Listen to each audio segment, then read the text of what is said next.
Muito bem, já temos na linha o ministro das Relações Exteriores, Ernesto Araújo. Boa noite, ministro. É um prazer recebê-lo aqui em Os Pingos nos Is. Seja bem-vindo. Boa noite, prazer estar aqui com vocês. Ministro, eu começo por uma questão que é de muito interesse dos nossos ouvintes, dos nossos espectadores há muito tempo, que é a questão aqui mais próxima da gente, a Venezuela. O senhor disse que o regime do Nicolás Maduro cada vez está mais isolado diplomaticamente, politicamente e economicamente. Isso caminha para uma situação absolutamente insustentável. Qual é a sua perspectiva em relação à Venezuela e a posição do Brasil diante dessas tensões recentes? Exato, caminha para realmente um crescente colapso da Venezuela como regime Maduro, né? Existe a Venezuela verdadeira que está surgindo sob a liderança do governo interino de Juan Guaidó. Mas essa Venezuela de Maduro, que as pessoas não aguentam mais ver na frente, e isso está realmente entrando em colapso. Isso se vê a cada dia, em grande parte graças ao isolamento diplomático e à ação diplomática que nós temos exercido junto com outros países, né? Então, vemos sinais de que não há uma adesão completa dos militares ao regime. Enfim, se houvesse, eles estariam reprimindo a população, não estão. A repressão tem sido feita, infelizmente, né, por milícias e esses grupos armados, não diretamente pelas Forças Armadas. Então, isso é um indício. Houve o reconhecimento do representante de Guaidó no BID, né, do Banco Interamericano de Desenvolvimento, um grande organismo internacional de importância vital, aliás, para a futura reconstrução da Venezuela, e não mais o reconhecimento de representante de Maduro nesse banco. Então, há vários indícios de que as coisas estão rumando para onde devem rumar, que é uma transição democrática. Ministro Augusto Nunes, boa noite. Boa noite, como vai? Tudo bem, ministro. Eu queria saber o seguinte, em que muda a situação depois do desembarque na Venezuela de uma pequena tropa russa acompanhada de material bélico? Eu diria que isso também é indício do enfraquecimento do regime Maduro, porque se o aparato militar venezuelano estivesse inteiramente do lado dele e operativo, não precisaria receber essa ajuda de fora. Então, me parece que é um gesto de apelar, no caso, a Rússia para suprir uma deficiência das próprias Forças Armadas venezuelanas. Eu acho que pode ser interpretado, né, como um indício de enfraquecimento do regime. E em relação à posição da Rússia, é um país com o qual a gente sabe, né, a Venezuela de Maduro tem tido laços, mas nós esperamos que haja uma percepção por parte da Rússia e de outros países que ainda apoiam o regime Maduro de que não há futuro nenhum com esse regime, que os próprios interesses deles estarão certamente melhor guarnecidos se passarem a se relacionar com o governo interino e contribuir para uma transição democrática. Eu espero que toda a comunidade internacional se dê conta disso e contribua para essa transição democrática.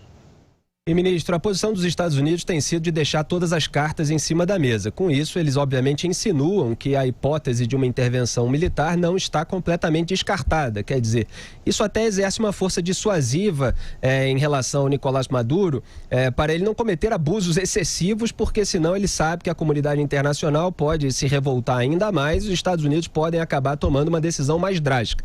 A posição do Brasil tem sido de afastar até mesmo na retórica essa possibilidade, não é mesmo? Exato, nós não consideramos essa via, nós achamos que é possível continuar avançando pela via política e diplomática. Isso, como eu disse, já tem mostrado passo a passo que pode avançar.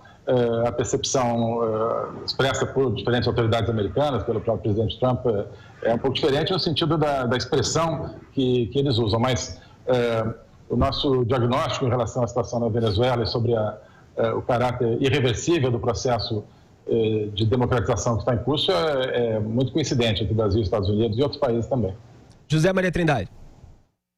Ministro, ali por meados de 2003, houve indicações claras no Senado Federal de que o então presidente da Venezuela, Hugo Chávez, teria tomado a iniciativa de investir pesadamente em armas, carros de combate, caças, e que teria provocado uma supremacia aqui na nossa região e poderia provocar, inclusive, uma corrida armamentista e tal. De lá para cá, houve evidentemente, um declínio econômico da Venezuela, mas a situação ainda ficou favorável pró-armas para a Venezuela. E neste final de semana me surpreendeu o presidente da Câmara dos Deputados, o deputado Rodrigo Maia, dizendo que conversou com militares e que o Brasil não aguentaria 24 horas de confronto com a Venezuela. Ministro, isso é verdade? Essa é uma avaliação que, evidentemente, cabe às Forças Armadas, à nossa defesa. O que a gente lamenta realmente é que tem havido esse armamentismo venezuelano desde o governo Chávez. Isso seguramente é algo que contribuiu até para o colapso do país, né? Investir nisso e não investir em desenvolvimento, que era a retórica do governo, mas do governo Chávez, depois Maduro, e nunca investiram realmente uma transformação positiva da Venezuela. Mas, nesse momento, enfim, não se cogita de qualquer conflito armado nesse sentido, mas, enfim, esse tipo de avaliação cabe, evidentemente, às nossas Forças Armadas, né? Ministro, o Donald Trump, na visita da comitiva do presidente da República, Jair Bolsonaro, aos Estados Unidos, acabou dizendo que vai apoiar a entrada do Brasil na OCDE, que é a Organização para a Cooperação e o Desenvolvimento Econômico. O que isso representa para o nosso país?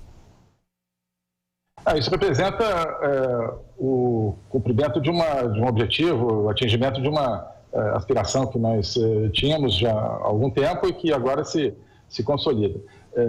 O governo anterior brasileiro já tinha tentado obter esse apoio americano, que é a peça-chave que está faltando para que o Brasil realmente possa ingressar na OCDE, não havia sido possível.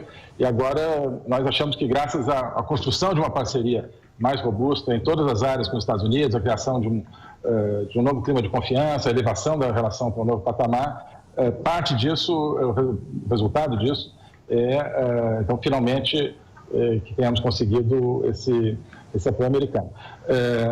O futuro ingresso da OCDE, quer dizer, ainda vai começar agora o processo de adesão, esperamos que comece em breve, para que o Brasil se torne efetivamente membro, esperamos que seja um processo relativamente rápido. Ele representará um selo de qualidade para o Brasil, representará o reconhecimento da qualidade das nossas políticas, da nossa legislação em todas as áreas que são cobertas pela OCDE, o nosso acesso a boas práticas e, sobretudo, a atratividade do país e a melhora do clima de negócios, de investimentos no país. O Brasil vai ganhar esse selo de qualidade, vai, tenho certeza, se tornar, mesmo antes de terminar o processo de adesão, já com a perspectiva de ingressar na OCDE, que se abriu semana passada com esse apoio americano, já começa a atrair mais investimentos, o custo do Brasil já começa a baixar, isso já tem um reflexo imediato e mais ainda quando o ingresso for realmente efetivado. Ministro, há uma evidente afinidade, né, no campo das ideias, pelo menos entre o presidente Jair Bolsonaro e o presidente Donald Trump. Eu pergunto, essa parceria, o senhor defenderia essa parceria bem estreita com os Estados Unidos se fosse outro presidente americano, se fosse o Barack Obama, por exemplo? Existe uma base permanente, digamos, que aproxima Brasil e Estados Unidos, independentemente de governos. Isso é algo que já se reconhece há algum tempo, né? Deixando funcionar a relação entre Brasil e Estados Unidos, ela será uma parceria dinâmica e profunda, isso eu tenho certeza. O que houve foi governos que colocaram para baixo essa parceria porque tinham determinados interesses em que ela não acontecesse, porque ela atrapalhava diferentes planos que eles tinham aqui no Brasil. Então, é uma parceria natural e eu acho que qualquer governo americano, no caso, se houver amanhã um governo democrata lá, encontrará muito benefício para ele nessa parceria, assim como nós encontraremos aqui, independentemente do governo. Acho que é só deixar funcionar e os instrumentos que nós estamos criando serão instrumentos, eu acho que permanentes e com sentido de continuidade nessa parceria. Enfim, esse ingresso na OCDE, que enfim, não é só com os Estados Unidos, mas que colocará o Brasil e os Estados Unidos lado a lado numa grande organização econômica. A aproximação com a OTAN, que nós iniciamos também nessa visita. Os instrumentos econômico-comerciais que nós vamos começar a desenvolver ao amparo dessa parceria para a prosperidade, que foi lançada também na declaração lá em Washington. Tudo isso são coisas que apontam para o futuro que não dependem de governo republicano ou democrata lá. O que é, claro, aproveitar esse momento, que há realmente uma afinidade entre os presidentes, uma visão coincidente em muita coisa, para recuperar esse atraso desses vários anos em que a parceria foi colocada para baixo e lançar essas bases, mas que serão bases de instrumentos permanentes e que ficarão para o futuro. Ministro, o senhor citou a eventual aliança com a OTAN, a Organização do Tratado do Atlântico Norte, e o Jair Bolsonaro havia dito que essa eventual aliança traria ao Brasil ganhos na área de defesa e energia. O senhor pode detalhar para os nossos ouvintes como isso se daria? A aproximação com a OTAN, ela, em primeiro lugar, começa a permitir que se adquiram para desenvolver no Brasil determinadas tecnologias sensíveis, que no caso dos Estados Unidos só compartilham com países que são aliados preferenciais, mesmo antes do ingresso na OTAN, e se caminhar para uma aproximação com essa organização, mais ainda. Então, isso terá, além de um impacto enorme em termos de capacitação da nossa área de defesa, aspectos econômicos muito importantes, porque a indústria de defesa ela cria emprego, tanto quanto outras indústrias, ainda que voltada para a defesa, ou até por isso. Então, isso, inclusive, traz a possibilidade de tecnologias que podem ser usadas na área de energia e em muitas outras, e nos dá uma estabilidade aqui a toda a região, ao Brasil como, digamos, o maior país da região. Esse tipo de laços também é favorável a um clima positivo em toda a região. Mas, especificamente, eu acho que é interessante destacar essa possível contribuição, que certamente haverá de uma aproximação com a OTAN para o desenvolvimento econômico. A indústria de defesa é cada vez mais um pilar muito importante para a indústria como um todo. José Maria Trindade. Ministro, o presidente Jair Bolsonaro, é claro, e fica muito claro que a política externa brasileira mudou, Tem uma nova configuração, uma nova proposta. Diante disso, o presidente Jair Bolsonaro disse que vai trocar 15 representações do Brasil no exterior, inclusive o diplomata em Washington, nos Estados Unidos. Quando que isso será, na prática, colocado, hein, ministro? Essas trocas de embaixadores já estão acontecendo, elas são comuns em início de governo, tanto no Brasil quanto em outros países, e já estão acontecendo, e no momento todos os embaixadores que estão sendo trocados são embaixadores de carreira, tanto que estão saindo quanto que estarão chegando em novos postos. Então isso já está em andamento, já estamos pedindo o agrément, que é a autorização do país para o qual se manda o embaixador, para que receba o embaixador, que normalmente é concedido, varia um pouco com o tempo, e daqui a pouco esses embaixadores nomeados terão que passar pela sabatina na Comissão de Relações Exteriores do Senado, e aí vão começar a mudar proximamente, nos próximos meses. Quem será o representante brasileiro nos Estados Unidos, ministro? Ainda não está nessa lista dos que nós já sabemos, ainda não está definido. Ministro, eu já fiz a distinção várias vezes aqui nesse programa entre globalização e globalismo, A globalização como fenômeno mundial de abertura ao livre comércio entre empresas e indivíduos de países distintos, e o globalismo como a concentração de um poder transnacional em uma elite de burocratas não eleitos. O senhor tem dito que não quer coisas de fora sendo impostas ao povo brasileiro por essa elite de burocratas desses órgãos transnacionais. A posição do senhor a respeito da ONU, ela também pode ser considerada uma posição antiglobalista nesse sentido? Qual é a relação diferente que o senhor pretende dar ao Brasil com a ONU? O entendimento básico é de que a ONU é a Organização das Nações Unidas. Então, os blocos que constroem a ONU, os tijolos que constituem a ONU, são as nações. O que aconteceu ao longo das décadas é de que se criou uma espécie de uma atmosfera um pouco pós-nacional, não só na ONU, mas em outros âmbitos, onde a expressão nacional, a identidade nacional começa a ser desvalorizada e se cria uma espécie de uma ideia de que tudo que é supranacional, decidido fora do âmbito das nações é bom, e tudo que é nacional é algo mais primitivo, mais que deve ser evitado. E nos parece que isso é muito equivocado, que a energia criadora, a energia mobilizadora está ainda na nação, e eu acho que, porque a nação, eu digo muito isso, né? A nação é uma coisa natural, né? A raiz, a palavra nação é a mesma raiz da palavra natureza. A maneira do ser humano se colocar em sociedade, ela acaba se exprimindo e se encontrando seu lugar numa nação. Então, o problema não é a ONU, o problema é uma certa concepção que procura fazer da ONU algo diferente do que está no próprio nome, que são Nações Unidas, e fazer da ONU uma espécie de cabedal de políticas que deveriam se impor aos países individuais. Ministro, a aproximação com os Estados Unidos implica um certo distanciamento em relação à China, a parceria com a China? Não implica.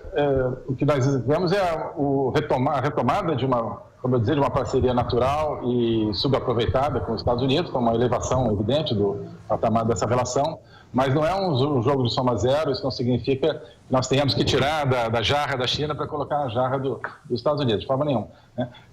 Claro que são relações diferentes, que têm dinâmicas diferentes, e queremos dinamizar também a nossa relação com a China, sobretudo na parte que mais nos interessa, que é a parte comercial, né? Inclusive, uma aproximação nossa com os Estados Unidos, acho que ela gera até mais interesse do lado da China em relação ao Brasil, um interesse positivo, assim como no passado recente, a aproximação com a China, né, também sempre é bom, você sempre gera mais interesse por parte dos Estados Unidos e de outros parceiros. Um país como agora é o Brasil, que se relaciona de maneira mais profunda com uma grande potência como os Estados Unidos, ele gera mais oportunidade de negócios, tem mais projeção, isso atrai parceiros de maneira mais intensa do que um país que tem, né, parcerias menos desenvolvidas. Então, nós consideramos que uma coisa pode, inclusive, ajudar a outra e, no caso específico, queremos muito desenvolver também as potencialidades do relacionamento com a China, que em alguns casos são diferentes das potencialidades do relacionamento com os Estados Unidos. José Maria Trindade. Ministro, eu considero positiva esta viagem do presidente Jair Bolsonaro aos Estados Unidos. Acho que trouxe, além de acordos bons, também uma força política e um reconhecimento mundial dessa aproximação do Brasil com os Estados Unidos. Mas há críticas, principalmente com relação àquele jantar na casa do embaixador Sérgio Amaral e da exclusão da entrada do senhor para o encontro lá na Sala Oval com o presidente Donald Trump e a entrada do filho do presidente. Como é que o senhor vê essas críticas que apareceram desta visita do presidente aos Estados Unidos? São críticas, em ambos casos, totalmente descabidas. No caso do jantar na Embaixada do Brasil, com formadores de opinião, foi um momento de troca de ideias, né, com pessoas influentes de diferentes círculos ali nos Estados Unidos e que tem, evidentemente, muita influência, em alguns casos, na formação de algumas ideias do governo do presidente Bolsonaro. Então, era um ambiente de troca de ideias, foi realmente o que aconteceu, não um ambiente de negociação, como é o caso depois com as autoridades americanas. Isso é importante para que houvesse esse diálogo ali nesse jantar, foi extremamente interessante. Em relação ao encontro com o presidente Trump, eu pessoalmente achei excelente que o deputado Eduardo Bolsonaro tivesse podido participar. Ele e eu temos opiniões extremamente coincidentes sobre a relação com os Estados Unidos e vários outros temas, uma visão de mundo muito semelhante. E ele participou, enfim, estava ali, não estava o secretário de Estado americano, que seria meu contraparte. Então, enfim, não tem problema absolutamente nenhum, muito pelo contrário, fiquei felicíssimo e qualquer coisa que a imprensa tenha dito é exatamente o contrário do que aconteceu. Ministro, vou pedir para o senhor aguardar só uns minutinhos na linha durante o nosso comercial, que a gente volta para mais um bloco, apenas mais um bloco dessa Salve, salve, estamos de volta com os Pingos nos Eis, aqui Felipe Moura Brasil, com Augusto Nunes no estúdio da Jovem Pan em São Paulo, lá de Brasília, José Maria Trindade, e a gente está entrevistando por Skype o ministro das Relações Exteriores do Brasil, Ernesto Araújo. Só uma informação, registro rápido, que Michel Temer já deixou a cadeia após a decisão do desembargador do TRF2 de mandar soltá-lo. A gente vai tocar nesse assunto ainda nesse programa, mas agora a gente continua com a entrevista. Ministro, o presidente Jair Bolsonaro e outros 7 representantes de outros 7 países sul-americanos assinaram na sexta-feira um documento com a proposta de criação do ProSul, que é um fórum que visa a construção de relações baseadas no livre comércio. Eu lembro que em 2008 foi criada a Unasul, por 12 países sul-americanos. Na época, a ideologia dominante era a esquerda, tinha o Lula no Brasil, Hugo Chávez na Venezuela, Michelle Bachelet no Chile, Rafael Correa no Equador, Néstor e Cristina Kirchner na Argentina. E esse ProSul vem a substituir, na prática, a Unasul. O que isso traz de ganhos para o Brasil? Ótimo. É fundamental que exista um espaço de articulação sul-americana. E já estava há alguns anos claro que a Unasul não tinha mais eficiência como esse tipo de espaço. Então, a ideia que surgiu do presidente do Chile, Sebastián Piñera, de refundar o processo de integração sul-americano em novas bases foi muito bem-vinda, e nós concretizamos isso lá em Santiago. Na verdade, 2 bases, né? Livre comércio e democracia. Isso é fundamental. A Unasul, ela acabou ficando viciada e prejudicada porque, eu digo muito isso, ela não era um processo de integração, ela se tornou um processo de desintegração, porque ela visava, a partir da estratégia chavista, visava isolar os países que não tinham governo de esquerda naquele momento, e visava também a isolar, ou seja, desintegrar a região, e visava isolar a região do resto do mundo, né? Sobretudo do resto das Américas. Então, era um processo de separação, de desintegração, e mais que qualquer outra coisa, tinha uma vocação de fazer integração física, que nunca fez, então, e criou uma burocracia muito pesada, inoperante. Então, agora, a ideia é fazer algo muito diferente, baseado na democracia, um compromisso democrático, quer dizer, só pode fazer parte quem tiver compromisso com a democracia, instituições democráticas, Estado de Direito, e partir para uma integração efetiva econômica, aproveitando toda a base que já existe de acordos entre os países da região, e integração física, e trabalhar também em outras coisas, como segurança, combate ao crime organizado, por exemplo. É muito importante dizer que isso se faz mais no conceito da democracia, quer dizer, não é algumas pessoas falam que agora a Unasul era de esquerda e agora a ProSul é uma Unasul de direita. Não é isso, quer dizer, ela não visa ter uma cor política específica, ela simplesmente visa a ter como pilar básico o respeito à democracia. Ou seja, a Venezuela está excluída. Diga aí, Augusto Nunes. Ministro, ao longo dos 13 anos aí de hegemonia petista, praticamente todas as ramificações do Estado brasileiro foram aparelhadas pelo PT. Eu pergunto ao senhor, o Itamaraty também, presumo. E caso a resposta seja afirmativa, o que é que o senhor vai fazer para resolver esse problema? O Itamaraty sofreu muito realmente com esse período, não tanto por colocar pessoas diretamente ligadas ao PT, porque é uma casa que basicamente é construída por fase de carreira, mas um aparelhamento de ideias, né? Acho que foram implantadas ideias ligadas à ideologia do PT aqui na nossa casa, na nossa instituição, e isso permeou a maneira de ver o mundo, a maneira de ver determinadas relações, a maneira de atuar. Então, isso torna o desafio complicado para nós, porque não se trata de retirar pessoas que estejam ligadas e que representem esse aparelhamento, né? Se trata de mudar ideias, mudar maneiras de pensar, mudar maneiras de atuar, que evidentemente é um desafio maior. Por outro lado, é um desafio mais interessante, que é um desafio intelectual, um desafio de examinar onde estão esses elementos ideológicos e corrigi-los, porque eles estavam conduzindo a resultados pífios em termos em termos comerciais, por exemplo, ou em termos de parcerias. Nós, como eu dizia antes, desprezávamos parcerias interessantes como aquela com os Estados Unidos, sobretudo, por razões totalmente advindas desse aparelhamento ideológico. Então, é um trabalho no dia a dia de repensar né, praticamente cada frase que se produz para ver se ali dentro tem algum tipo de resquício desse aparelhamento que foi tão negativo para nós. José Maria Trindade. Ministro, eu diria o seguinte, que existem alguns pruridos ali nessas relações, novas relações externas do Brasil. Primeiro, com relação a essa aproximação desta forma com os Estados Unidos, gerou ali uma expectativa na área de produção agrícola de que a pauta de exportações do Brasil é muito parecida com a pauta de exportações dos Estados Unidos, basicamente alimentos, né?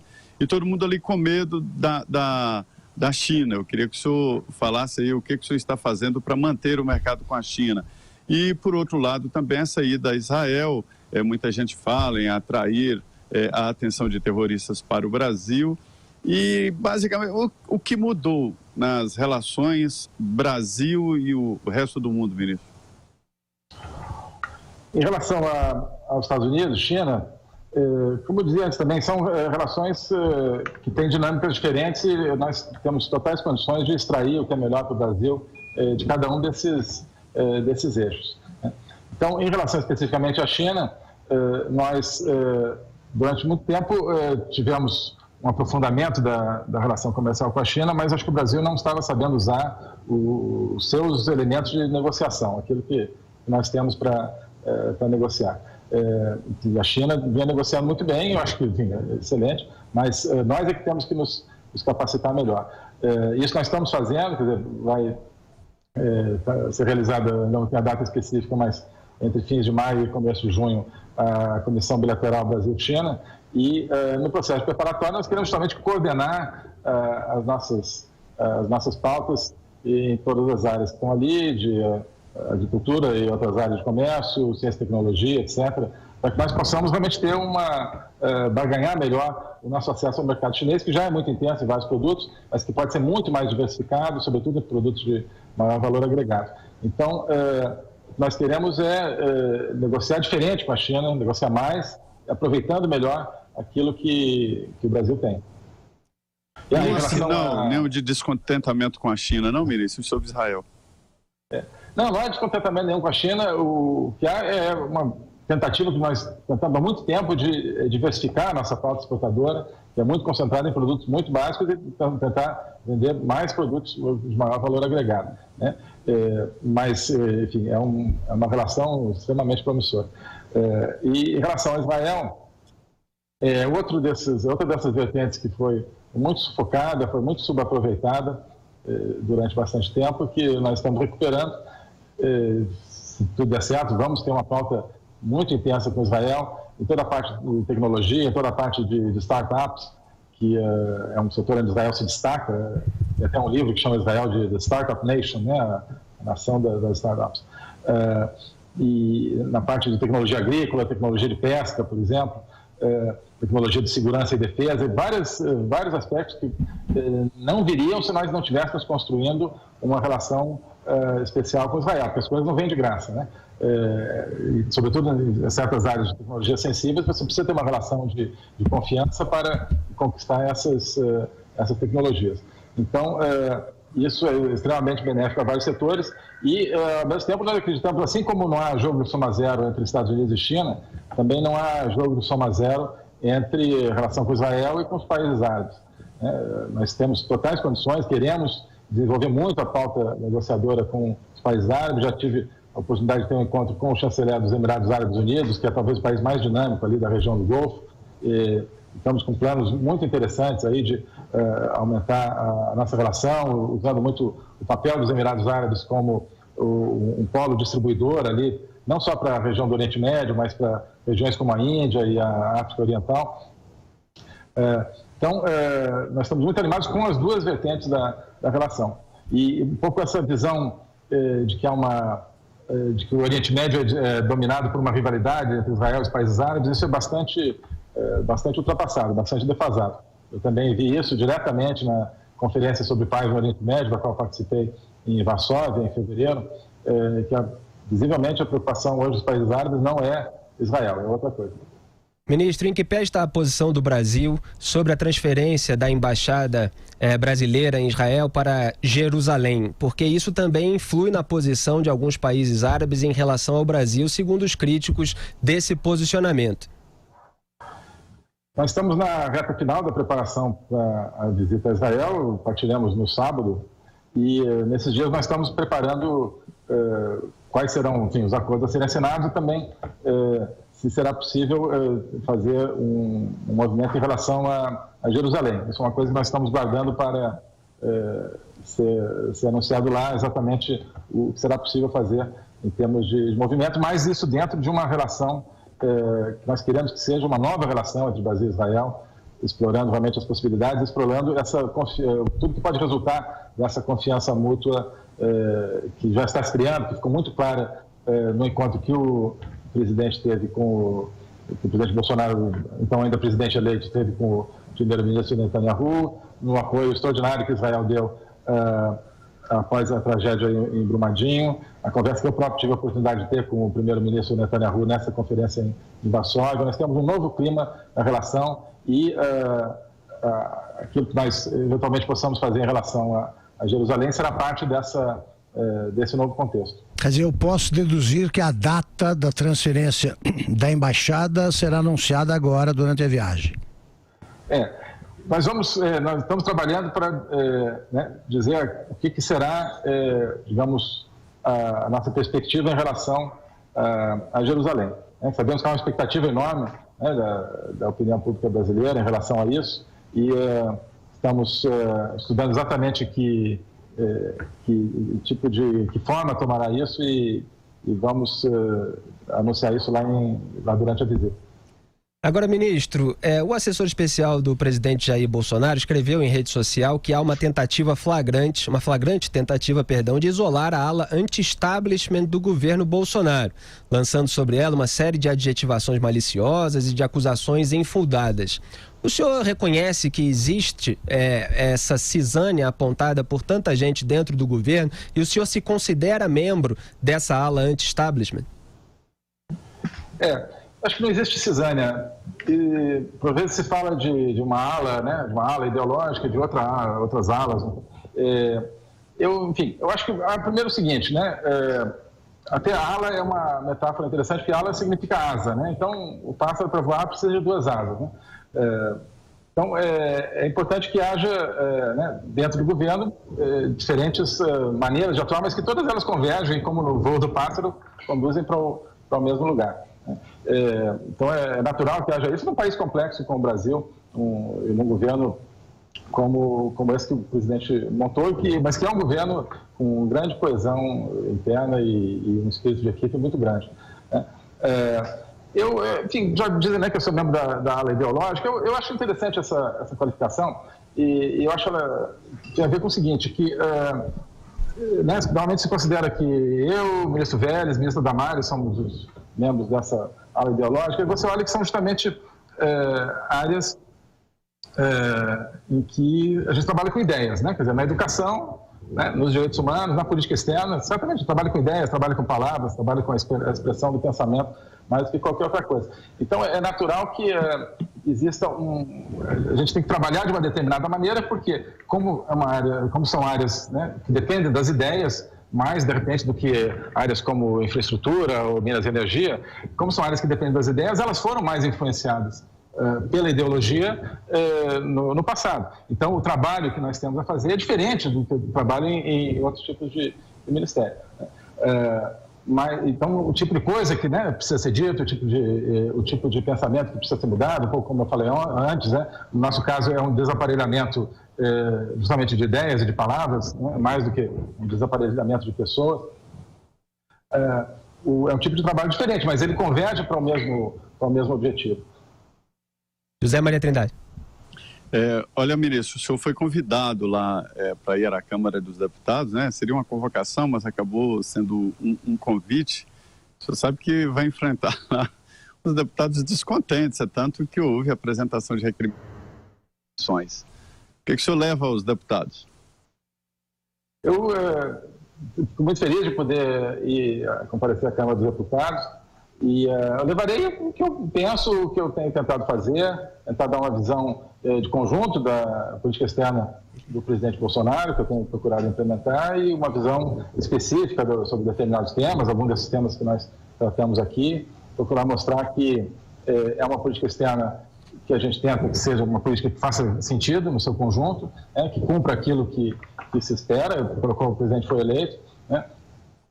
O presidente, logo no seu discurso de vitória, na noite de 28 de outubro, falou da necessidade de libertar o Itamaraty, né? Isso nós estamos tentando fazer, libertar o Itamaraty de práticas que vinham sendo pouco úteis para o Brasil, para a nação brasileira, né?